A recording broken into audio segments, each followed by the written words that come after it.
আসসালামু আলাইকুম প্রিয় ভাই ও বোনেরা, স্বাগতম আপনাদের প্রিয় চ্যানেল ওয়াইটি বাংলা মোটিভেশনে। আজকের ভিডিওটি এমন একটি সমস্যাকে কেন্দ্র করে তৈরি যা বর্তমান সময়ে প্রায় প্রতিটি পরিবারের একটি বড় দুশ্চিন্তার কারণ হয়ে দাঁড়িয়েছে। আর সেই সমস্যাটি হলো সন্তান মোবাইল ছাড়তে চায় না। হাজারবার বললেও শোনে না, রাগ করে, চিৎকার করে, এমনকি কখনো কখনো আচরণ খারাপ করে ফেলে। আপনি হয়তো ভাবছেন, আমার সন্তান এত বদলে গেল কেন? সে আগের মতো কথা শোনে না কেন? আমি কি কোথাও ভুল করছি? যদি এই প্রশ্নগুলো আপনার মনে এসে থাকে, তাহলে আজকের ভিডিওটি আপনার জন্য অত্যন্ত গুরুত্বপূর্ণ হতে যাচ্ছে। কারণ আজ আমি আপনাদের সাথে এমন 5টি কার্যকরী উপায় শেয়ার করব যেগুলো আপনি সঠিকভাবে প্রয়োগ করতে পারলে আপনার সন্তানের আচরণ ধীরে ধীরে বদলাতে শুরু করবে ইনশাআল্লাহ। তবে তার আগে একটি কথা মনে রাখবেন, শুধু বকাঝকা বা জোর করে কিছুই ঠিক করা যায় না, বরং সঠিক কৌশল আর ধৈর্যই পারে একটি শিশুর মন আর আচরণ পরিবর্তন করতে। তাই ভিডিওটি শুরু থেকে শেষ পর্যন্ত মনোযোগ দিয়ে দেখবেন, কারণ প্রতিটি কথার ভেতর লুকিয়ে আছে বাস্তব জীবনের অভিজ্ঞতা এবং কার্যকরী সমাধান। আর ভিডিওটি যদি আপনার কাছে সামান্য উপকারেও এসে থাকে, তাহলে অবশ্যই ভিডিওতে একটি লাইক দিয়ে আমাদের সাপোর্ট করবেন। আপনার মতামত কমেন্টে জানাবেন এবং এমন গুরুত্বপূর্ণ বিষয় আরও জানতে আমাদের চ্যানেলটি সাবস্ক্রাইব করে পাশে থাকা বেল আইকনটি অন করে রাখবেন, যাতে ভবিষ্যতে এরকম দরকারি ভিডিও আপনার কাছে সবার আগে পৌঁছে যায়। আর অবশ্যই ভিডিওটি আপনার বন্ধু ও পরিবারের সাথে শেয়ার করবেন, কারণ হতে পারে আপনার একটি শেয়ার কারো সন্তানের ভবিষ্যৎ বদলে দিতে সাহায্য করবে। এখন চলুন দেরি না করে আমরা জেনে নিই, সন্তান যদি মোবাইল না ছাড়ে এবং কথা না শোনে, তাহলে আপনি কি 5টি কাজ করলে তার আচরণ বদলাতে শুরু করবে। সন্তানের সাথে সম্পর্ক ঠিক না করে মোবাইল ছাড়াতে পারবেন না। এই একটি সত্য যদি আপনি গভীরভাবে বুঝতে পারেন, তাহলে আপনার সন্তানের আচরণ পরিবর্তনের অর্ধেক পথ আপনি ইতিমধ্যেই পেরিয়ে গেছেন। বর্তমান যুগে আমরা অনেকেই একটি বড় ভুল করি। আমরা সমস্যার উপরের অংশটা দেখি, কিন্তু মূল কারণটা খুঁজে দেখি না। আপনি দেখছেন আপনার সন্তান সারাক্ষণ মোবাইল নিয়ে ব্যস্ত, আপনার কথা শুনছে না, বারবার বললেও ছাড়তে চাইছে না। এটাই দৃশ্যমান সমস্যা। কিন্তু এর পেছনে যে অদৃশ্য কারণগুলো কাজ করছে, সেগুলো কি আমরা ভেবে দেখি? একটি শিশু কখনোই জন্মগতভাবে মোবাইল আসক্ত হয় না। তাকে আসক্ত বানানো হয় পরিবেশ, অভ্যাস এবং সবচেয়ে গুরুত্বপূর্ণ সম্পর্কের ঘাটতির মাধ্যমে। যখন একটি সন্তান তার বাবা মায়ের কাছ থেকে যথেষ্ট মনোযোগ, ভালোবাসা এবং মানসিক সংযোগ পায় না, তখন সে এমন কিছু খুঁজে নেয় যেখানে সে নিজেকে ব্যস্ত রাখতে পারে, আনন্দ পেতে পারে এবং বাস্তবতার চাপ থেকে কিছুটা দূরে থাকতে পারে। আর আজকের দিনে সেই সহজ মাধ্যমটি হলো মোবাইল। মোবাইল তাকে দেয় তাৎক্ষণিক আনন্দ, রঙিন জগৎ, গেমের উত্তেজনা, ভিডিওর আকর্ষণ, যেখানে কোনো বকাঝকা নেই, কোনো চাপ নেই, শুধু বিনোদন। এখন আপনি যদি হঠাৎ করে সেই মোবাইলটি কেড়ে নেন, তাহলে আপনার সন্তান সেটাকে শুধুমাত্র একটি জিনিস হারানো হিসেবে দেখবে না, বরং তার ছোট্ট জগৎটা ভেঙে যাওয়া হিসেবে অনুভব করবে। তখন তার ভেতরে রাগ, হতাশা, বিরক্তি জন্মাবে, যেটা প্রকাশ পাবে খারাপ আচরণের মাধ্যমে। তাই এখানে প্রথম এবং সবচেয়ে গুরুত্বপূর্ণ কাজ হচ্ছে আপনার সন্তানের সাথে আপনার সম্পর্ককে এমন জায়গায় নিয়ে যাওয়া যেখানে সে আপনাকে ভয় নয়, বিশ্বাস করবে।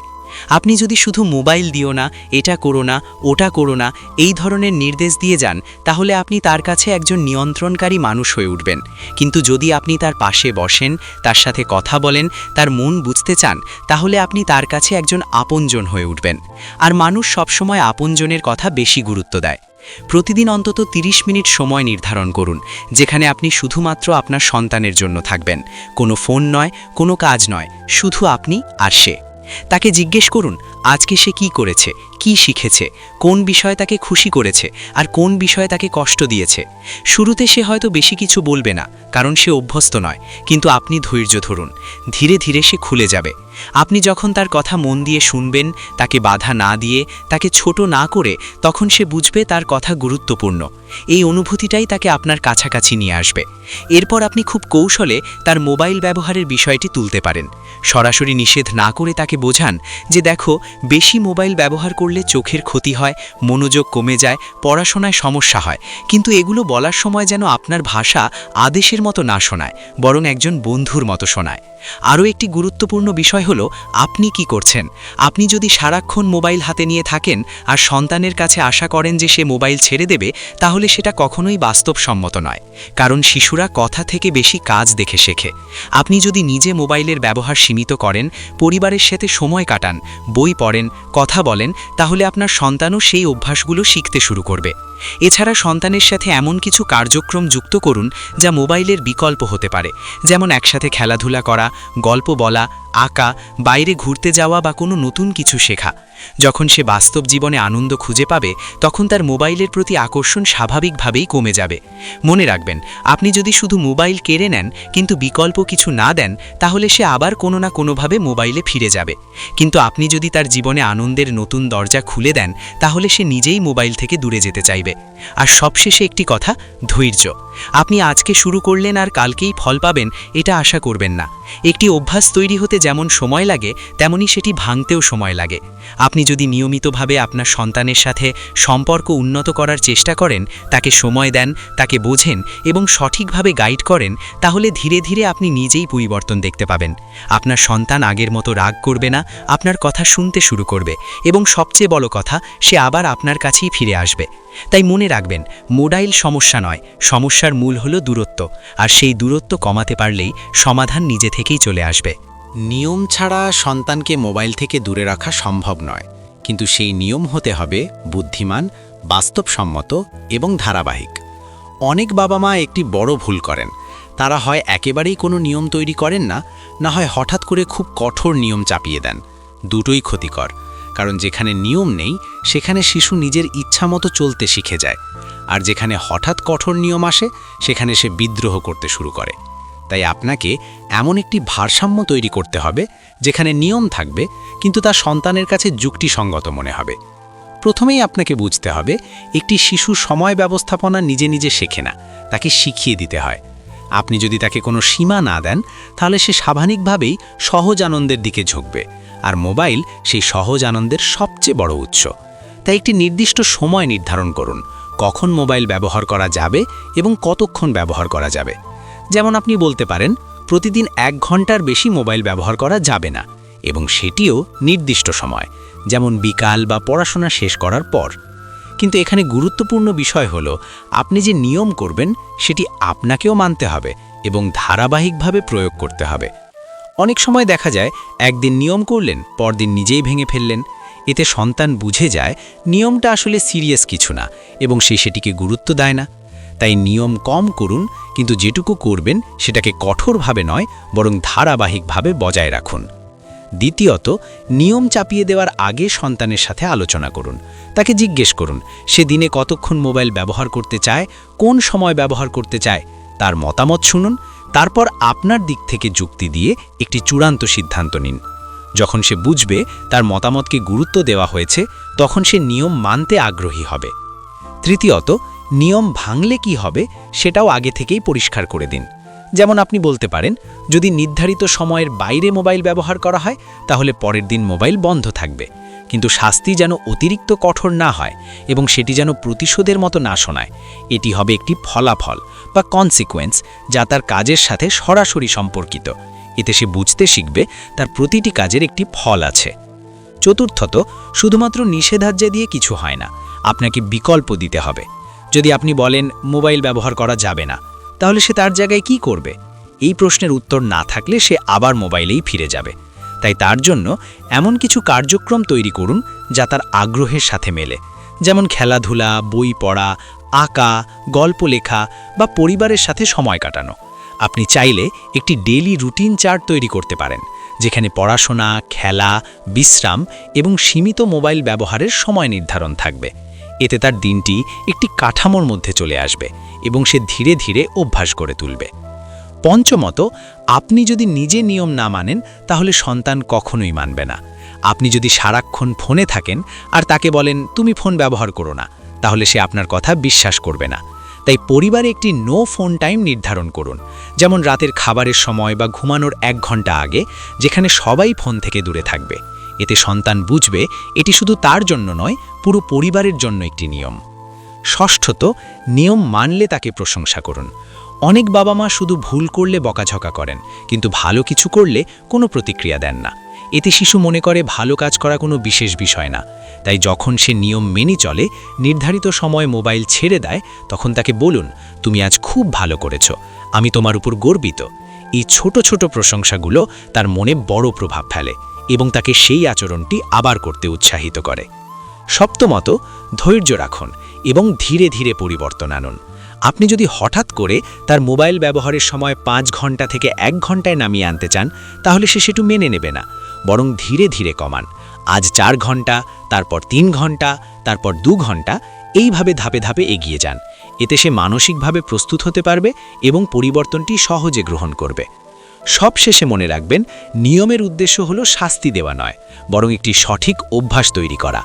আপনি যদি ভালোবাসা, বোঝাপড়া এবং ধারাবাহিকতার মাধ্যমে নিয়ম প্রয়োগ করতে পারেন, তাহলে আপনার সন্তান শুধু মোবাইল ব্যবহারেই নিয়ন্ত্রণ আনবে না, বরং জীবনের অন্যান্য ক্ষেত্রেও শৃঙ্খলাবদ্ধ হতে শিখবে।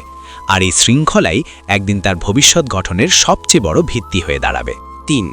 মোবাইলের বিকল্প তৈরি না করলে সন্তান কখনোই মোবাইল ছাড়বে না। এটা একটি বাস্তব সত্য, যেটা অনেক বাবা মা বুঝতে চান না বা বুঝলেও গুরুত্ব দেন না। আপনি যদি শুধু বলেন মোবাইল ব্যবহার করো না, ফোনটা রেখে দাও, এইটা খারাপ, তাহলে প্রশ্ন আসে, তার জায়গায় সে কি করবে? মানুষের মস্তিষ্ক সবসময় এমন কিছু খোঁজে যেখানে সে আনন্দ পায়, উত্তেজনা পায়, মনোযোগ ব্যস্ত রাখতে পারে। মোবাইল সেই কাজটা খুব সহজে করে দেয়। গেম, ভিডিও, সোশ্যাল কন্টেন্ট সব কিছু একসাথে, তাও খুব কম পরিশ্রমে। এখন আপনি যদি সেই জিনিসটা হঠাৎ সরিয়ে দেন, কিন্তু তার জায়গায় কিছু না দেন, তাহলে শিশুটি শূন্যতায় পড়ে যাবে, আর সেই শূন্যতা তাকে আবার মোবাইলের দিকেই ঠেলে দেবে। তাই এখানে আপনার কাজ হলো মোবাইলের বিকল্প তৈরি করা, এমন বিকল্প যা তার কাছে আকর্ষণীয়, বাস্তবসম্মত এবং ধারাবাহিকভাবে করা যায়। প্রথমেই আপনাকে আপনার সন্তানের আগ্রহ বুঝতে হবে। সব শিশু একরকম নয়।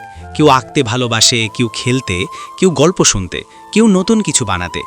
আপনি যদি তার আগ্রহের বিরুদ্ধে কিছু চাপিয়ে দেন, তাহলে সে সেটাকে গ্রহণ করবে না। তাই তার সাথে বসে খোলামেলা কথা বলুন। সে কি করতে পছন্দ করে, কোন কাজ করলে সে খুশি হয়, কোন বিষয়ে তার আগ্রহ আছে। এই কথোপকথনটি খুব গুরুত্বপূর্ণ, কারণ এখান থেকেই আপনি বুঝতে পারবেন তার জন্য কী ধরনের বিকল্প কার্যকর হবে। এরপর ধীরে ধীরে সেই আগ্রহগুলোকে বাস্তবে নিয়ে আসুন। যদি সে খেলাধুলা পছন্দ করে, তাহলে তাকে বাইরে খেলতে উৎসাহ দিন, বন্ধুদের সাথে খেলতে দিন, আপনি নিজেও মাঝে মাঝে তার সাথে খেলুন। যদি সে আঁকা বা সৃজনশীল কাজ পছন্দ করে, তাহলে তাকে রং, খাতা, আর্ট সামগ্রী দিন, তার কাজকে প্রশংসা করুন। যদি সে গল্প পছন্দ করে, তাহলে প্রতিদিন তাকে গল্প শোনান বা বই পড়তে উৎসাহ দিন। এখানে একটি গুরুত্বপূর্ণ কৌশল হলো আপনি নিজে অংশগ্রহণ করবেন। আপনি যদি শুধু বলে দেন এইটা করো, কিন্তু নিজে অংশ না নেন, তাহলে তার আগ্রহ কমে যাবে। কিন্তু আপনি যদি তার সাথে বসে আঁকেন, খেলেন, গল্প করেন, তাহলে সেই কাজটি তার কাছে আনন্দের হয়ে উঠবে এবং সে ধীরে ধীরে মোবাইল থেকে দূরে যেতে শুরু করবে। আরেকটি কার্যকরী পদ্ধতি হলো পরিবার ভিত্তিক কার্যক্রম তৈরি করা। যেমন সপ্তাহে একদিন ফ্যামিলি গেম নাইট রাখতে পারেন, যেখানে সবাই মিলে খেলবেন, গল্প করবেন, সময় কাটাবেন।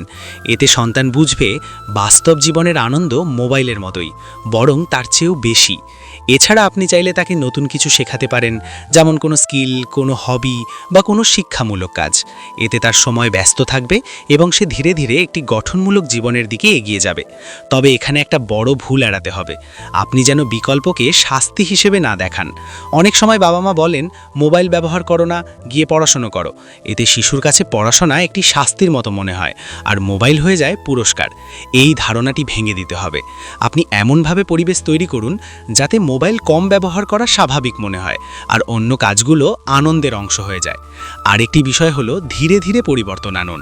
আপনি যদি একদিনে সব কিছু বদলাতে চান, তাহলে সেটা টিকবে না। বরং প্রতিদিন একটু একটু করে নতুন অভ্যাস যুক্ত করুন। যেমন আজ 20 মিনিট খেলাধুলা, কাল 30 মিনিট, তারপর 40 মিনিট, এইভাবে ধীরে ধীরে সময় বাগান। এতে সে মানসিকভাবে চাপ অনুভব করবে না, বরং স্বাভাবিকভাবেই অভ্যাস তৈরি হবে। সবশেষে মনে রাখবেন, একটি শিশু কখনোই খালি জায়গায় থাকতে পারে না। আপনি যদি তার জীবন থেকে মোবাইল কমাতে চান, তাহলে সেই জায়গাটি আপনাকে পূরণ করতে হবে ভালোবাসা, সময় এবং অর্থপূর্ণ কার্যক্রম দিয়ে। আপনি যদি এই জায়গাটি সঠিকভাবে পূরণ করতে পারেন, তাহলে মোবাইল তার জীবনে গুরুত্ব হারাবে এবং সে নিজে থেকেই বাস্তব জীবনের দিকে ফিরে আসবে। আর তখন আপনি তাকে জোর করে নয়, ভালোবাসা আর বুদ্ধিমত্তার মাধ্যমে সঠিক পথে নিয়ে যেতে পারবেন। আপনি নিজে যদি মোবাইল নিয়ন্ত্রণ করতে না পারেন, তাহলে সন্তান কখনোই শিখবে না। এটাই কঠিন কিন্তু বাস্তব সত্য। অনেক বাবা মা অভিযোগ করেন, আমার সন্তান সারাক্ষণ মোবাইলে থাকে, কিন্তু তারা নিজেরা কি করেন সেটা একবারও ভেবে দেখেন না। একটি শিশু তার বাবা মার কথা থেকে কম, কাজ থেকে বেশি শেখে। আপনি যদি সারা দিন ফোনে ব্যস্ত থাকেন, ফেসবুক, ইউটিউব, ভিডিও, চ্যাট, তাহলে আপনার সন্তান স্বাভাবিকভাবেই মনে করবে এটাই স্বাভাবিক জীবন। তখন আপনি যখন তাকে বলবেন মোবাইল ব্যবহার কম করো, সে সেটা মেনে নেবে না, কারণ আপনার আচরণ তার কথার বিপরীত। তাই সন্তানের আচরণ পরিবর্তন করতে চাইলে প্রথমে নিজের আচরণ পরিবর্তন করতে হবে। পরিবারে একটি ডিজিটাল ডিসিপ্লিন তৈরি করুন, যেমন নির্দিষ্ট কিছু সময় ঠিক করুন, খাবার সময়, ঘুমানোর আগে 1 ঘন্টা, অথবা পরিবারে একসাথে বসার সময় যেখানে কেউ মোবাইল ব্যবহার করবে না। এই নিয়মটি শুধু সন্তানের জন্য নয়, সবার জন্য হবে। এতে সন্তান বুঝবে এটি কোনো শাস্তি নয়, বরং একটি পারিবারিক অভ্যাস। আপনি যখন নিজের ফোন দূরে রাখবেন, সন্তানের সাথে কথা বলবেন, তার দিকে মনোযোগ দেবেন, তখন সে নিজেই বুঝবে বাস্তব সম্পর্কের মূল্য কী। আরেকটি গুরুত্বপূর্ণ বিষয় হলো আপনি আপনার সন্তানের সামনে কী ধরনের কন্টেন্ট দেখছেন। যদি আপনি সারাক্ষণ বিনোদনমূলক ভিডিও দেখেন, তাহলে সে সেটাই অনুকরণ করবে। কিন্তু আপনি যদি বই পড়েন, শিক্ষামূলক কিছু দেখেন বা নিজের উন্নতির জন্য কাজ করেন, তাহলে সে সেই দিকেই আগ্রহী হবে। এছাড়া আপনি স্ক্রিন টাইম ট্রান্সপারেন্সি চালু করতে পারেন, মানে আপনি এবং আপনার সন্তান দুজনেই জানবেন কে কতক্ষণ মোবাইল ব্যবহার করছে। এটি কোনো নজরদারি নয়, বরং সচেতনতা তৈরি করা। আপনি চাইলে একসাথে বসে ঠিক করতে পারেন আজকে আমরা কতক্ষণ মোবাইল ব্যবহার করব, এবং সেটি শেষে আমরা নিজেরাই মূল্যায়ন করব। এতে সন্তানের মধ্যে আত্মনিয়ন্ত্রণ তৈরি হবে। আরেকটি কার্যকরী কৌশল হলো রোল মডেলিং। আপনি যা করতে চান আপনার সন্তান করুক, সেটি আগে নিজে শুরু করুন। আপনি যদি নিয়মিত সময় মতো ঘুমান, সকালে ওঠেন, পড়াশোনা বা কাজ করেন এবং সীমিত মোবাইল ব্যবহার করেন, তাহলে সে সেই অভ্যাসগুলো ধীরে ধীরে গ্রহণ করবে। এখানে কোনো বক্তৃতা দরকার নেই, আপনার কাজই তার জন্য সবচেয়ে বড় শিক্ষা। অনেক সময় বাবা মা রাগের মাথায় বলেন, তুমি কিছুই পারো না, তুমি সারা দিন ফোন নিয়ে বসে থাকো। এই ধরনের কথা সন্তানের আত্মবিশ্বাস নষ্ট করে দেয় এবং তাকে আরও বেশি মোবাইলের দিকে ঠেলে দেয়, কারণ সেখানে এসে নিজেকে ভালো অনুভব করে। তাই সমালোচনার বদলে উৎসাহ দিন। বলুন, তুমি আজকে কম ফোন ব্যবহার করেছো, এটা খুব ভালো, তুমি চাইলে আরও ভালো করতে পারবে। এই ধরনের কথা তাকে ইতিবাচকভাবে পরিবর্তনের দিকে নিয়ে যাবে। সবশেষে মনে রাখবেন, আপনি যদি নিজের জীবনকে সঠিকভাবে পরিচালনা করতে পারেন, তাহলে আপনার সন্তানকে আলাদা করে শেখানোর প্রয়োজন পড়বে না। সে আপনাকে দেখে শিখবে, আপনার পথ অনুসরণ করবে। তাই সন্তানের পরিবর্তনের শুরুটা সবসময় নিজের ভেতর থেকেই করতে হবে। আপনি যদি নিজেকে ঠিক করেন, তাহলে আপনার সন্তানও ধীরে ধীরে ঠিক হয়ে যাবে। শাস্তি নয়, বুদ্ধিমান ফলাফল ব্যবহার করুন, তাহলেই আচরণ বদলাবে। অনেক বাবা মা যখন সন্তান মোবাইল ছাড়ে না, তখন তারা রেগে গিয়ে চিৎকার করেন, মারধর করেন বা হঠাৎ করে মোবাইল কেড়ে নেন। এতে হয়তো সাময়িকভাবে সে চুপ হয়ে যায়, কিন্তু তার ভেতরে রাগ, অভিমান এবং বিরোধিতা জমে যায়। ফলে সে সুযোগ পেলেই আবার আগের আচরণে ফিরে যায়, এমনকি আরও খারাপভাবে। তাই এখানে আপনাকে বুঝতে হবে, শাস্তি আর ফলাফল এক জিনিস নয়। শাস্তি আসে রাগ থেকে, আর ফলাফল আসে নিয়ম থেকে। আপনি যদি আগে থেকেই একটি নিয়ম ঠিক করেন, যেমন প্রতিদিন নির্দিষ্ট সময়ের বেশি মোবাইল ব্যবহার করা যাবে না, তাহলে সেই নিয়ম ভাঙলে কি হবে সেটিও আগে থেকে ঠিক করে রাখতে হবে। যেমন আপনি বলতে পারেন, যদি নির্ধারিত সময়ের বাইরে ফোন ব্যবহার করো, তাহলে আগামীকাল ফোন ব্যবহার বন্ধ থাকবে। এখানে আপনি রাগ করছেন না, বরং একটি পূর্ব নির্ধারিত ফলাফল প্রয়োগ করছেন। এতে সন্তান বুঝতে শেখে তার কাজের একটি নির্দিষ্ট ফল আছে এবং সেটি এড়ানো যায় না। আরেকটি গুরুত্বপূর্ণ বিষয় হলো, ফলাফল যেন কাজের সাথে সম্পর্কিত হয়। আপনি যদি মোবাইল বেশি ব্যবহার করার জন্য তাকে খাবার না দেন বা বাইরে যেতে না দেন, তাহলে সেটা অযৌক্তিক হয়ে যায় এবং সে সেটা অন্যায় মনে করে। কিন্তু আপনি যদি মোবাইল ব্যবহারের ভুলের জন্য মোবাইল সম্পর্কিত ফলাফল দেন, তাহলে সে সেটাকে যুক্তিসঙ্গত মনে করবে। এছাড়া ফলাফল প্রয়োগ করার সময় আপনার আচরণ শান্ত থাকতে হবে। আপনি যদি রাগান্বিত হয়ে বলেন, আজকে তোমাকে আমি দেখাচ্ছি, তাহলে বিষয়টি আবার শাস্তিতে পরিণত হবে। বরং শান্তভাবে বলুন, আমরা যে নিয়মটা ঠিক করেছিলাম সেটা তুমি মানোনি, তাই আজকে এই ফলাফলটা প্রয়োগ হবে। এই ধরনের আচরণ সন্তানের মধ্যে দায়িত্ববোধ তৈরি করে। আরও একটি কৌশল হলো চয়েস দেওয়া। আপনি সরাসরি আদেশ না দিয়ে তাকে দুটি বিকল্প দিন, যেমন তুমি কি এখন ফোন বন্ধ করে রাখবে নাকি 10 মিনিট পর নিজে থেকে বন্ধ করবে। এতে সে মনে করবে সিদ্ধান্ত তার নিজের এবং সে বেশি সহযোগিতা করবে। এছাড়া ভালো আচরণকে পুরস্কৃত করুন। এটি কোনো বড় উপহার হতে হবে না, একটি প্রশংসা, একটি আলিঙ্গন অথবা তার পছন্দের কোনো ছোট কাজ করার সুযোগ, এগুলোই তার কাছে বড় প্রেরণা হয়ে দাঁড়ায়। ধীরে ধীরে সে বুঝতে শিখবে ভালো আচরণ করলে সে ইতিবাচক কিছু পায় আর নিয়ম ভাঙলে কিছু সুবিধা হারায়। সবশেষে মনে রাখবেন, একটি শিশুকে ঠিক করা যায় না ভয় দেখাতে গিয়ে, তাকে গড়ে তুলতে হয় বোঝাপড়া, নিয়ম এবং ধারাবাহিকতার মাধ্যমে। আপনি যদি বুদ্ধিমত্তার সাথে নিয়ম তৈরি করেন, শান্তভাবে ফলাফল প্রয়োগ করেন এবং ভালো আচরণকে উৎসাহ দেন, তাহলে আপনার সন্তান ধীরে ধীরে নিজেই তার আচরণ পরিবর্তন করবে। আর তখন আপনাকে আর জোর করতে হবে না, কারণ সে নিজেই বুঝে যাবে কোনটা তার জন্য ভালো আর কোনটা নয়। আজকের পুরো আলোচনাটি যদি আপনি মনোযোগ দিয়ে শোনেন, তাহলে একটি বিষয় পরিষ্কারভাবে বুঝতে পারবেন, সন্তানের মোবাইল আসক্তি কোনো একদিনে তৈরি হয়নি, তাই এটি একদিনে ঠিকও হবে না। কিন্তু সঠিক পদ্ধতি, ধৈর্য এবং ধারাবাহিকতা থাকলে এই সমস্যার সমাধান অবশ্যই সম্ভব। আমরা আজ যে 5টি গুরুত্বপূর্ণ বিষয় নিয়ে কথা বলেছি, সম্পর্ক মজবুত করা, সঠিক নিয়ম তৈরি করা, মোবাইলের বিকল্প তৈরি করা, নিজে উদাহরণ হওয়া এবং শাস্তির বদলে বুদ্ধিমান ফলাফল ব্যবহার করা, এই প্রতিটি ধাপ যদি আপনি বাস্তবে প্রয়োগ করেন, তাহলে আপনি ধীরে ধীরে আপনার সন্তানের আচরণে পরিবর্তন দেখতে শুরু করবেন। মনে রাখবেন, আপনার সন্তান খারাপ নয়, তার অভ্যেসটাই ভুল। আর অভ্যেস পরিবর্তন করা যায় যদি আপনি তাকে বুঝিয়ে, ভালোবেসে এবং সঠিক পথে গাইড করেন। অনেক সময় আমরা রাগের মাথায় এমন কিছু কথা বলে ফেলি বা এমন কিছু আচরণ করি যা সন্তানের মনকে আরও দূরে ঠেলে দেয়। তাই আজ থেকেই সিদ্ধান্ত নিন, আপনি জোর করে নয়, বুদ্ধি দিয়ে আপনার সন্তানকে গড়ে তুলবেন। আপনি তার বন্ধু হবেন, তার গাইড হবেন, তার সবচেয়ে বড় সমর্থক হবেন।